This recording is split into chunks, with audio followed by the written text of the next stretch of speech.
माझ्या गोळ्या तर 8 दिवसामध्ये बंद झाल्या आणि 2016च्या नंतर 17 पासून ते आजपर्यंत एकही शुगरची टॅबलेट मी कधीच खाल्लेली नाही.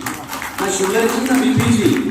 आणि राहायला स्वेरिंग करण्याचा 2 तास एमटी स्टमक राहिल्यावर काय होतं तर त्याचा परिणाम हा सांगतो की मी 10 वर्षामध्ये जे 20 शिबिर झाले असतील नवरात्र, 20 नवरात्र, वर्षामध्ये 2 नवरात्र येतात आपले 9 दिवसांचे, त्या दोन्ही नवरात्रांचे मी पालन केलेलं आहे. कोणत्याही नवरात्रामध्ये अन्न घेतलेलं नाही, लिंबू पाण्यावर राहिलेलो आहे नाही. तर प्रभू रामचंद्रांच्या कृपेने, स्वामीजींच्या कृपेने मी 72 तासापर्यंत एअर फास्टिंग सुद्धा केलं, म्हणजे विदाऊट वॉटर.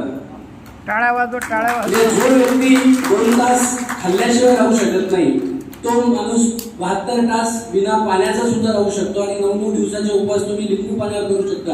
ही आमच्या शरीराची असलेली मूळ कॅपॅसिटी आहे. पण आम्ही आमचे बॅरिकेड लावलेले आहेत, आमच्या मनाला पण आणि आमच्या शरीराला पण. हे मला जाणवतं कारण मी जेव्हा प्रयोग सुरू केले आणि माझ्यावर स्वतःवर रिझल्ट बघितले, 3 महिन्यामध्ये मला लोक ओळखायचे नाही कार्यक्रमाने. 3 महिन्यानंतर मी जिथे काय